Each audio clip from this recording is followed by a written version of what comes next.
Hallelujah. प्रिय मित्रों, प्रभु यीशु मसीह के नाम में एक बार फिर से हम आपको स्वागत बोलते हैं इस सेवा में, और हम आशा करते हैं कि आप प्रभु में आनंदित होंगे। हम थिस्सलुनीके की पत्रिका अध्ययन कर रहे हैं, और पिछले इतवार को हमने देखा था कि किस प्रकार प्रेरित पौलुस थिस्सलुनीकियों की कलीसिया को उत्साहित करते हैं कि वे किस प्रकार पवित्र रहें, शुद्ध रहें, परमेश्वर को प्रसन्न करें और अपने अपने फैमिलीज़ में कैसे रह सकते हैं। पति पत्नी का रिलेशनशिप, बच्चों का रिलेशनशिप, कलीसिया में रिलेशनशिप।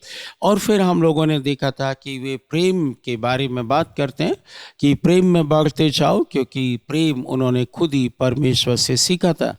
ये कलीसिया अच्छी कलीसिया मानी जाती हैं, लेकिन फिर भी प्रेरित पौलुस ने उनको उत्साहित किया है।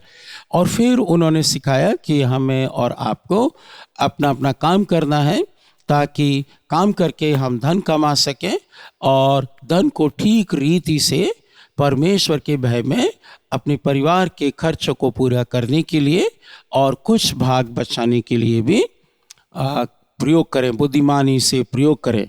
लेकिन आज हम पहले थिस्सलुनीकियों चौथे अध्याय के 13वें वचन से पढ़ना शुरू करेंगे।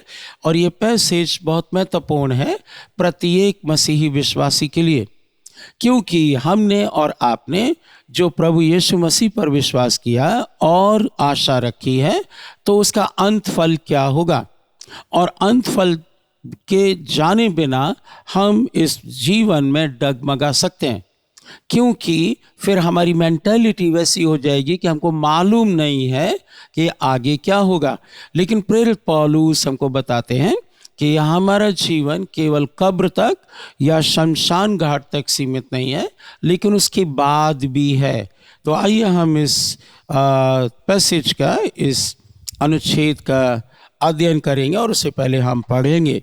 यहाँ लिखा हुआ है पहले थिस्सलुनीकियों 4 अध्याय 13वें वचन में, हे भाइयों और बहनों, हम नहीं चाहते कि तुम उनके विषय में जो सोते हैं अज्ञानी रहो। ऐसा ना हो कि तुम दूसरों के समान शोक करो जिनको कोई आशा नहीं है। प्रेरित पौलुस कहते हैं उन लोगों के बारे में जो मसीह में मर गए हैं। सबके लिए अभी बात नहीं कर रहे वो, कि जो मसीह में मर गए हैं उनके बारे में तुम क्या सोचते हो। कई बार हमारी कलीसिया में लोग आते हैं और हमसे पूछते हैं कि हमारे दादा, हमारे नाना, हमारे चाचा, हमारे मौसा कहाँ हैं इस समय।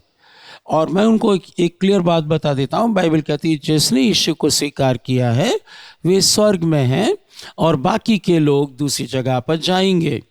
और इसलिए यहाँ प्रेरित पौलुस जोर डालकर कहते हैं कि हमको ज्ञान होना चाहिए, हमको ये मालूम होना चाहिए कि जो मसीह में सो गए हैं वे कहाँ पर है, यानी मर गए हैं तो वे कहाँ पर हैं। लिखा है कि ताकि हम दूसरों के तरह शोक ना करें।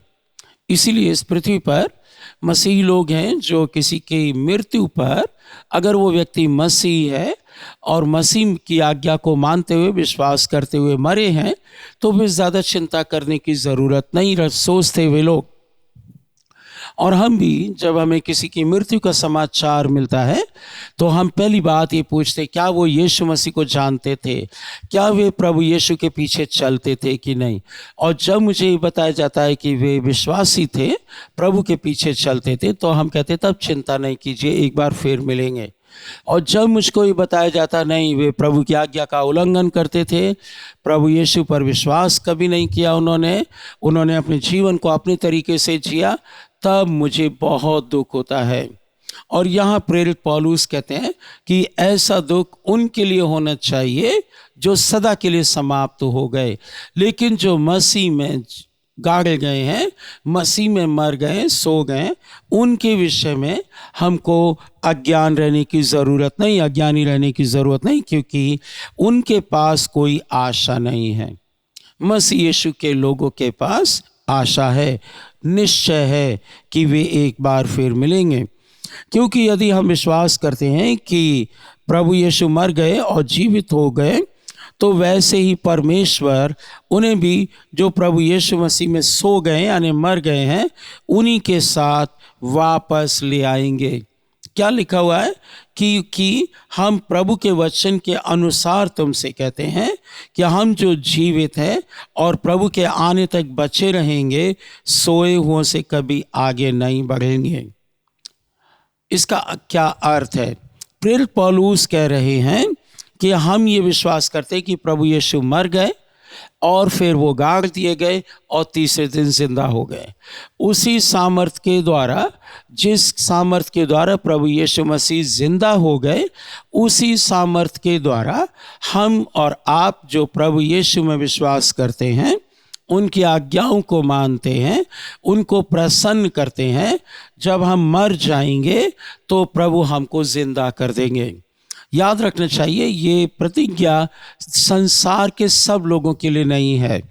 ये प्रतिज्ञा केवल उन लोगों के लिए है जिन्होंने प्रभु यीशु को अपना उद्धारकर्ता माना है, उनसे पापों की क्षमा प्राप्त की है, अपने जीवन में पापों से पश्चाताप किया है और ये विलिंगनेस रखते हैं, ये इच्छा रखते हैं कि प्रभु हम आपके साथ चलेंगे एवरी डे। ये एक क्वालिफिकेशन है कि हम इस क्वालिफिकेशन को, इस योग्यता को पूरा करें, तब प्रभु जब आएंगे तो हमको मृतकों में से जिंदा कर देंगे। और लिखा हुआ है कि जब प्रभु आएंगे तो एक सीक्वेंस होगा। वे लोग जो प्रभु में पहले मर गए हैं वे पहले उठेंगे और हम जो उस समय तक बचे रहेंगे, अब मुझे मालूम नहीं मैं बचा रहूँगा कि नहीं, लेकिन जो लोग मसीह के आने तक बचे रहेंगे और वो विश्वासी होंगे, वे उनके पीछे पीछे बादलों पर उठा लिए जाएंगे। 16वें वचन में प्रेरित पौलुस कहते हैं, क्योंकि प्रभु आप ही स्वर्ग से उतरेगा और उस समय ललकार और प्रधान दूत का शब्द सुनाई देगा और परमेश्वर की तुरही फूंकी जाएगी और जो मसीह में मरे हैं वे पहले जी उठेंगे। हालेलुया। इसलिए प्रिय मित्रों, यदि आप चर्च में जाते हैं, यदि आप क्वायर में हैं, यदि आपने बाइबल अध्ययन किया है, आप सेमिनरी गए हैं, आपने भेंट दी है, आप चाहे पास्टर भी बन गए हैं, लेकिन यदि आप मसीह में नहीं हैं, प्रभु यीशु मसीह को स्वीकार नहीं किया है, तो ये सुविधा आपको नहीं मिलेगी। लेकिन जो मसीह में मरे हैं वे पहले जी उठेंगे। हमारा जो पॉइंट है कहने का वो ये है कि बिना मसीह के कभी मत मर जाइए। Never die before you receive Jesus Christ. प्रभु यीशु मसीह को स्वीकार करने के बाद, अपने जीवन में पश्चाताप करने के बाद, अपने जीवन से प्रभु यीशु मसीह की महिमा देने के बाद आप इस संसार से जाएं। इसीलिए हम लोगों को बोलते हैं कि पहले विश्वास करें, ठीक से पश्चाताप करें। मसीह लोगों के साथ ये प्रॉब्लम है, जो पहले के मसीह हैं वे बिना पश्चाताप के यीशु के पास आए हैं, इसलिए वो यीशु को जानते नहीं हैं। वे ट्रेडिशनल हैं, वे जन्म से ईसाई हैं, उनका जन्म ईसाई घरानों में हुआ है। वे उनमें से बहुत से लोग यीशु को जानते नहीं हैं, इसलिए उनको जानना ज़रूरी है। पर्सनल रिलेशनशिप पश्चाताप के साथ, क्योंकि मसीह लोग पश्चाताप नहीं करते, इसलिए वो पापों की कीमत जानते नहीं हैं। इसलिए पश्चाताप करके और फिर पापों की क्षमा प्राप्त करके और प्रभु के साथ चलते हुए बपतिस्मा लेकर, प्रभु भोज खाते हुए आदर के साथ प्रभु के साथ प्रतिदिन अपना जीवन बिताएं, तब आप इस सुविधा को प्राप्त कर पाएंगे कि आप जो पहले सो गए हैं वे उठ जाएंगे। मैं बहुत से मसीह लोगों को जानता हूँ जो ईसाई हैं, लेकिन वे उठ नहीं पाएंगे। ये उनके लिए दुर्भाग्य की बात होगी। उन्होंने प्रभु के जीवन को समझा नहीं, प्रभु के प्रेम को समझा नहीं, प्रभु क्यों आए इस पृथ्वी पर उन्होंने नहीं समझा। वो तो केवल क्रिसमस, ईस्टर और गुड फ्राइडे वाले मसीह बने रहे और फिर इतवार को भी कभी कभी चर्च चले गए और वे अपनी इच्छाओं को पूरा करते रहे, फिल्में देखते रहे, डीजे पे डांस करते रहे और तमाम सांसारिक काम करते रहे। जब कभी पास्टर उनके घर में गए तो वो थोड़ी देर के लिए ईसाई भी बन गए। ऐसे लोग धोखे में हैं। आप उस दिन कब्र में से नहीं निकल पाएंगे। जो लोग मेरी बात सुन रहे हैं, मैं चाहता हूं कि आप सीरियस बने इस मामले में। बिना प्रभु को स्वीकार किए जाएंगे तो आप नहीं उठ पाएंगे, और हम तब जो जीवित हैं बादलों पर उनके साथ उठा लिए जाएंगे और प्रभु से हम वहां पर मिलेंगे। ये एक लंबा विषय है। हम लोग आकाश में बादलों पर 7 साल तक रहेंगे। इस पृथ्वी पर उन दिनों में क्लेश काल और महाक्लेश काल होगा, 3.5 साल प्लस 3.5 साल का, और उन दिनों में हम लोग इस पृथ्वी पर नहीं होंगे। यद्यपि कलीसिया को थोड़े बहुत क्लेशों में से होकर गुजरना पड़ेगा, और उस समय हम लोग वहाँ होंगे और फिर बादलों पर उठा लिए जाएंगे और इस रीति से सदा प्रभु के साथ रहेंगे। इस प्रकार इन बातों से एक दूसरे को शांति दिया करो। मेरी और आपकी जिम्मेदारी है कि हम मसीही परिवारों को, जो व्यक्ति उनको और उनके परिवार को छोड़कर चले गए हैं, अगर हम उनके बारे में ठीक जानते हैं कि वे प्रभु यीशु मसीह में सोए हैं, विश्वास करते हुए सोए हैं, तब हम उनके परिवार के लोगों को शांति दे सकते हैं।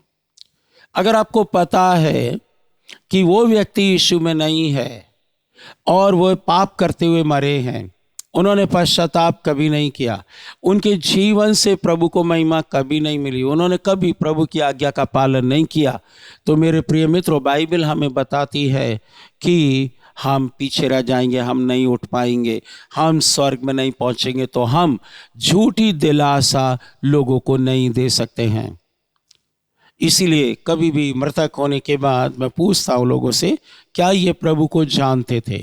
अगर हमसे प्रार्थना करने के लिए भी कहा जाता है तो हम कहते हैं, प्रभु हम उनको जानते नहीं कि वो आपको जानते हैं या नहीं, जानते थे या नहीं। लेकिन यदि वो आपको जानते, तब हमें रोने की, चिल्लाने की आवश्यकता नहीं। अपनी शांति प्रदान करो। और यदि उन्होंने प्रभु यीशु मसीह को कभी नहीं जाना, तो मैं दिल से दुखी हूँ कि ऐसा क्यों हो गया, ये होना नहीं चाहिए। लेकिन वो दिवंगत आत्मा चली गई, वो स्वर्गवासी नहीं हुए। लेकिन ये प्रार्थना करते हैं कि उनके परिवार के लोग जो बच गए, उनके पास अभी मौका है कि वे प्रभु यीशु मसीह को स्वीकार कर लें। तो इस प्रकार से हम शांति दे सकते हैं। पहला कोरिन्थियों और 15वें अध्याय में भी इसका जिक्र है, 51 वचन से लेके और आगे तक कि प्रभु आएंगे और वे अपने लोगों को लेकर जाएंगे। प्रिय मित्रों, जो कहने का अर्थ है वो ये कि प्रभु यीशु मसीह आएंगे, प्रधान स्वर्गदूत का शब्द होगा, तुरही फूंकी जाएगी और पूरी दुनिया देखेगी। लेकिन उस दिन मुझको और आपको लज्जित ना होना पड़े, उसकी तैयारी आज कीजिएगा। परमेश्वर आपको आशीष दे। प्रभु परमेश्वर, हम प्रार्थना करते हैं इन वचनों के लिए जो अभी हमने अपने प्रिय भाइयों और बहनों के साथ बांटे हैं। हम प्रार्थना करते हैं प्रभु, हमें से हर एक को ऐसी शक्ति दीजिए कि हम लोग अंत तक धीरज धरे रहें। हे प्रभु, हम एक बार बचाए गए सदा के लिए, लेकिन ये साल्वेशन को हमको हैंडल करना आना चाहिए।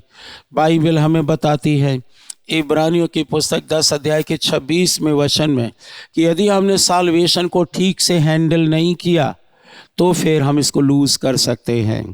क्योंकि सच्चाई की पहचान के बाद, उद्धार पाने के बाद वहाँ लिखा हुआ है कि हम लगातार पाप करते रहेंगे, जानबूझकर पाप करते रहेंगे, तो फिर हमें स्वर्ग नहीं मिलेगा। प्रभु, हम प्रार्थना करते हैं आपके सरल वचन, आपकी सरल बातों पर हम विश्वास कर सकें, ताकि प्रभु हम उस दिन जब कब्र में भी लेटे हों, आपकी आवाज़ सुनकर प्रभु हम निकल आएं और आपके साथ जा सकें। और अगर जिंदा रहेंगे उस समय तक, तो फिर प्रभु हम उनके पीछे हो लेंगे जो हमसे पहले प्रभु में सोए हैं। हे प्रभु, ये ज्ञान और ये समझ देने के लिए आपका धन्यवाद। जितने लोग हमें सुन रहे हैं प्रभु, हम प्रत्येक के लिए आशीष और प्रकाशन और पवित्र आत्मा की सामर्थ मांगते हैं प्रभु यीशु मसीह के नाम में, आमीन।